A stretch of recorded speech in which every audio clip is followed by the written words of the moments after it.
Bon, alors là, je vais partir du coup pour voir Dragon Ball Super Hero, donc le fameux film avec Gogohan.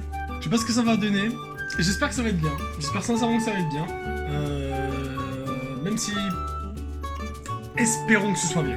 Voilà. Du coup, on se retrouve genre dans un petit moment pour la transition. Du coup, attends, transition... Transition.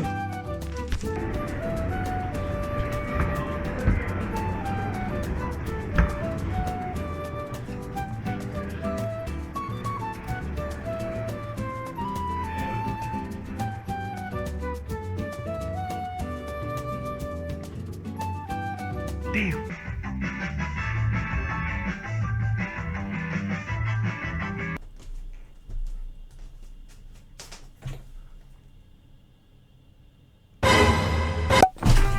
Salut, c'est moi, ton youtubeur préféré. Alors j'ai vu Dragon Ball Super Hero, du coup le dernier film Dragon Ball sorti là, Dragon Ball Super Hero, putain c'est bon, ça va plus du tout. J'avais déjà fait une vidéo sur ce que je pensais du film Dragon Ball Super Broly, là, voilà, je vous le mets juste ici, si je le retrouve, normalement il est juste là. Et donc, pour faire très résumé, alors je sais plus trop ce que j'ai dit dans la vidéo, mais avec le temps j'ai fini par de moins en moins apprécier Dragon Ball Super Broly, parce qu'au final, au-delà de l'animation masterclass, on se retrouve sur on se retrouve sur un film qui est vachement...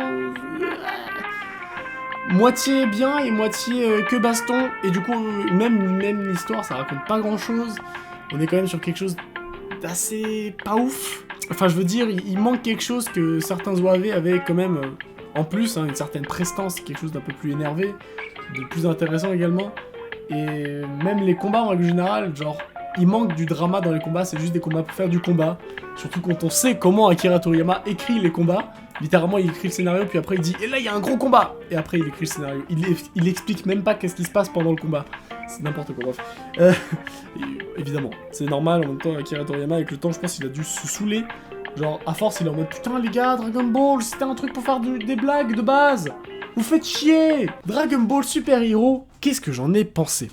Est-ce que c'est mieux ou moins bien que Dragon Ball Super Broly?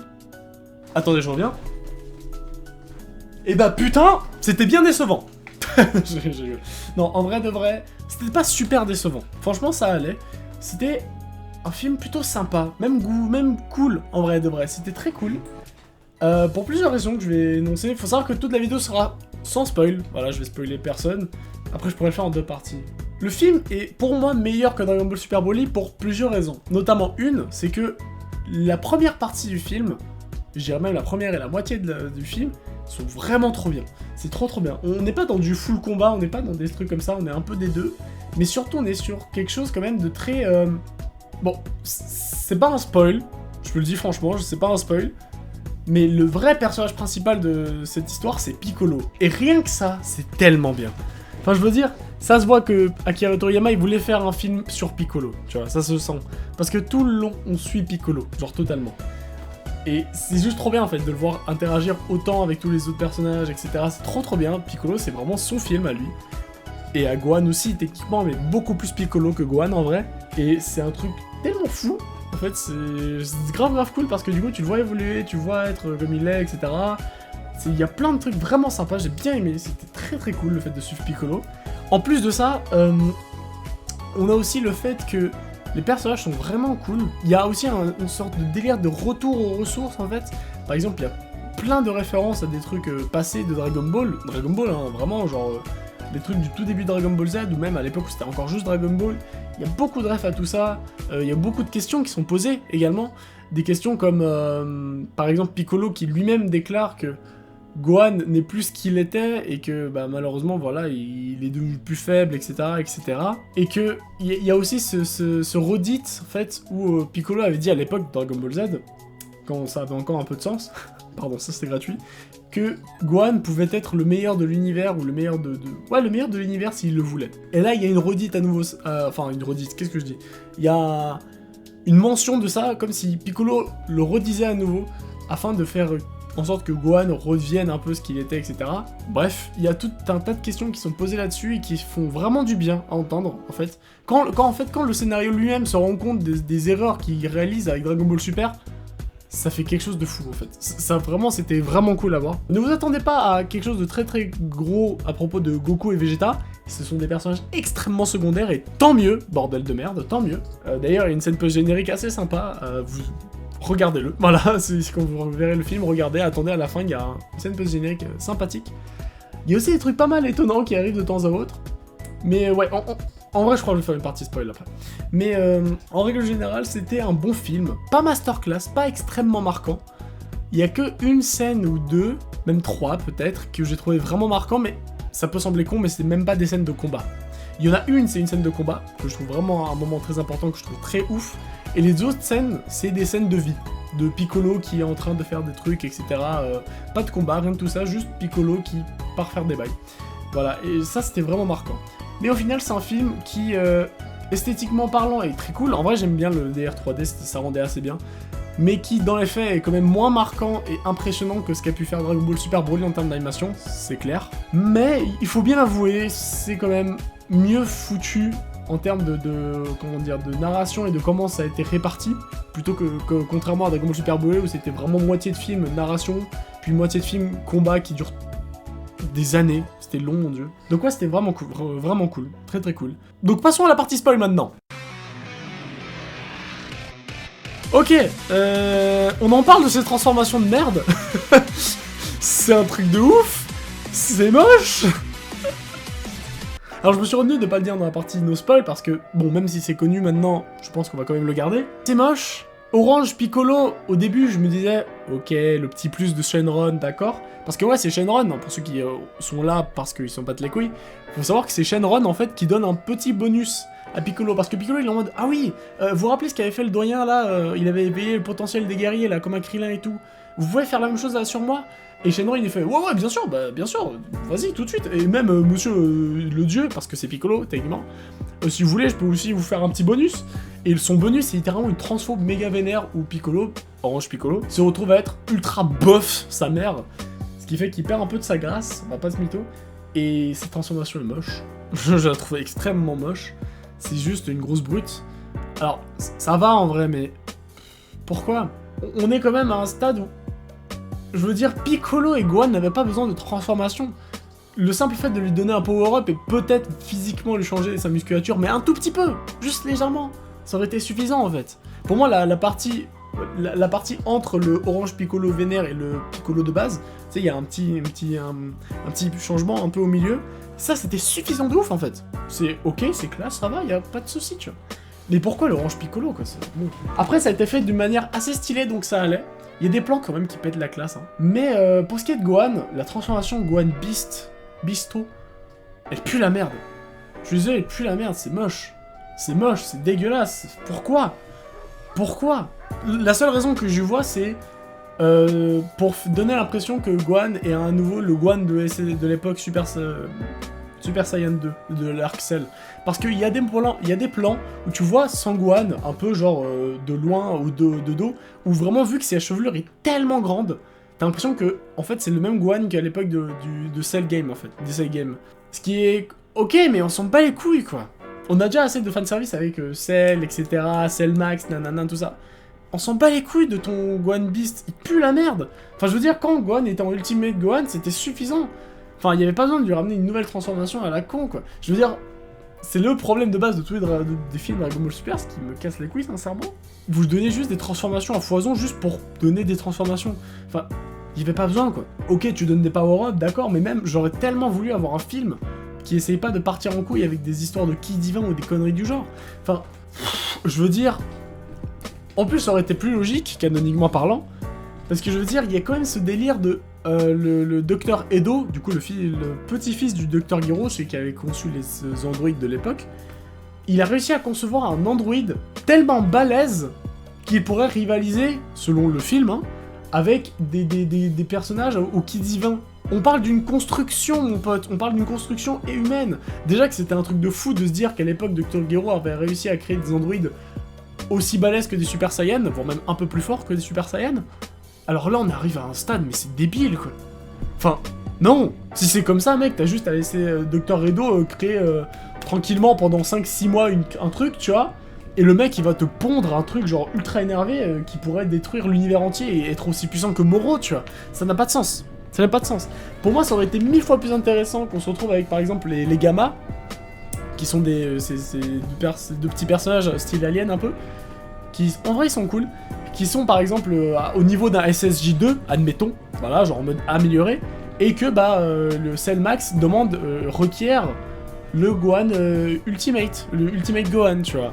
Comme si c'était l'énergie de bout. Là, genre, ça aurait été beaucoup plus cohérent en termes de force, et mieux, tu vois, mieux amené et plus legit, tu vois, tu te dis déjà, c'est quand même chaud, mais ils ont, au moins ça va, tu vois. Parce que là, waouh, faut se calmer avec les échelles de puissance, hein. Détends-toi les nouilles quand même, waouh. Après, au niveau des autres trucs que je pourrais vous dire aussi, c'est, j'aime beaucoup Pan. Pan, personnage adorable, elle est trop cool, dans tout le film, elle est géniale, je pouvais pas m'empêcher de sourire à chaque fois qu'elle réagissait, c'était trop mignon. Ça manque cruellement de séquences marquantes, ce film. Ça manque cruellement. Une séquence qui m'a vraiment marqué, deux plutôt, c'est quand Piccolo se met à chuter avant de se transformer là. C'était très court malheureusement, mais ça c'était très intéressant. Mais surtout le sacrifice de Gamma 2. Ça c'était incroyable. C'était vraiment ouf. D'ailleurs, je vais vous reparler de la musique après. Ça c'était vraiment ouf. Le sacrifice était insane. Enfin, je veux dire, l'animation était tellement clean, la technique, c'était trop beau à voir, c'était vraiment cool. Malheureusement, la musique, ça va pas du tout. La musique est cool, mais le problème, c'est que c'est tout le temps la même musique qui revient, en fait. C'est-à-dire que t'as un thème style un peu Marvel, on va dire, Marvel super-héros, qui vient une fois au tout début du film, t'es en mode, ok, sympathique, et à chaque moment important du film, il revient. Et toi, t'es en mode... Alors, il est cool, mais il est pas ouf, en vrai, les gars, calmez-vous. Et du coup... des moments qui pourraient être tellement 1000 fois plus épiques se retrouvent être claqués du cul, ou juste ok tiers, tu vois. Genre le sacrifice de Gamma, je suis désolé, alors là c'est une version un peu différente de la musique, hein, mais le sacrifice de Gamma, vous aurez tellement pu faire un truc plus dramatique, plus beau à faire, plus beau à voir, genre. Déjà que le film tout le long est un peu kid-friendly, c'est-à-dire qu'il y a du sang de temps à autre, mais c'est tellement léger, mon pote. Je te disais, il y a un moment, Piccolo il se fait couper le bras. À quel moment ils pissent pas le sang, quoi. Et même, en règle générale, à quel moment les personnages ne sont juste pas déjà ensanglantés ou vraiment mal en point, que ils font des combats de fou, quoi. Genre, wow. Ok. Mais ouais, en règle générale, je trouve le film vraiment meilleur. Il développe beaucoup plus de choses par rapport à des personnages secondaires et j'adore ça. Genre Son Goku et Vegeta, vos gueules, on s'en fout. D'ailleurs, Vegeta a enfin gagné pour une fois contre Goku. Enfin, pour une fois. Pour la deuxième fois. Parce que, ouais. Est-ce qu'on le compte sa victoire contre... SSJ2 quand il était en Majin Vegeta, je sais pas, bon, il a gagné contre Goku, c'est déjà très bien. Mais ça c'est la scène post-générique. Mais je veux dire en règle générale c'est quand même cool de se dire que là on développe, voilà, Piccolo, protagoniste de l'histoire, comme c'est trop bien ça. Pan, adorable, Gohan, très cool de le voir aussi. Là il est pas important, on a revu du coup les deux BG là, Trunks et Goten, avec une petite explication un peu claquée du cul comme ça. Gohan qui dit littéralement... ouais, nous les Saiyans, en fait, on est très souvent extrêmement petits pendant une longue période, puis d'un coup, baf, on grandit vite. Ils étaient censés avoir déjà grandi vite, hein. Trop du cul. Mais bon, c'est pas important, on s'en fout de ces petits détails-là, c'est tellement rien. Mais c'est vraiment cool de les revoir. Bah oui, le film en original était vraiment cool. C'est dommage que les musiques, il manque un peu de... voilà, il manque un peu de quelque chose. Les transformations, ça manque de quelque chose. Mis à part quelques références, comme la transformation de Gohan Beast, qui est une véritable grosse référence à la transformation de Gohan en SSJ2, à l'époque, avec le petit trait là. Mis à part tout ça, vraiment, c'était un film assez cool. Pas marquant, malheureusement, ça me rend triste. Il n'y a pas de scène épique, de scène vraiment marquante, de moments un peu vénères. Genre, il y a un moment donné, je m'attendais vraiment, j'espérais vraiment que le film se dise, là on a un écart de puissance tellement élevé que genre on verrait Gohan par exemple choper la tête d'un des gamins et l'éclater vraiment vénère et marcher de manière trop menaçante, tu vois. Je m'attendais à une scène genre marquante comme ça. Vous savez, je prends l'exemple de Jujutsu Kaisen. Jujutsu Kaisen, c'est typiquement le genre d'anime et film avec Jujutsu Kaisen 0 qui arrive à te faire des scènes tellement marquantes parce qu'il se passe des choses tellement puissantes en fait. Dans Dragon Ball Super Heroes, Super Hero, ça manque. Le sacrifice de Gamma c'était tellement bien. Mais ça manque de ça en fait. Ça manque de moments où tu te dis putain, il se passe quoi? Et que juste ça se calme un peu, tu vois. Ça manque terriblement. Moi, à n'importe quel moment dans le film, il y avait tellement moyen de faire juste Gohan Ultimate ultra vénère qui éclate quelqu'un, genre de manière tellement vénère, mais éclate, genre, littéralement il prend le crâne et tu vois le truc. Et que juste il marche pendant 5, 6, même 10 secondes de manière ultra menaçante en direction de l'armée du ruban rouge. Mais tout le monde aurait pété un câble, c'est juste trop stylé à voir ça. Mais on n'a jamais ça, c'est vraiment tellement dommage, il n'y a pas de mise en scène marquante, il n'y a pas de moment où tu dis waouh. Tout le long du film, juste t'es assis et tu passes un bon moment en fait. Ce qui est très bien, mais c'est... non quoi, on aurait pu avoir 1000 fois mieux. Nah. Si. Oh putain, Beerus. Ça, personne l'avait vu venir. Beerus qui a un kiss sur Chilai. Quoi? Ça, c'était vraiment étonnant. Tu sais, au premier réflexe, quand j'ai vu Beerus réagir à Chilai qui était en mode tout chou, je me suis dit, oh non. Oh non. Oh non, mais ça va. Ils l'ont ramené de manière un peu comique. Et Whis qui répond par la suite, ah, dis donc, Beerus-sama, vous avez des goûts étonnamment simples en fait. Tout ça. Et moi j'ai envie de te dire, mais Bulma alors, depuis le début, Beerus il a pas envie de pécho Bulma du coup? Bref, d'ailleurs Bulma et ses vœux, mon dieu. Oh! Comment les meufs dans ce film, elles sont tellement ultra sexualisées, ça m'a saoulé. Genre Bulma tout le long, elle pense qu'à son corps, tu sais.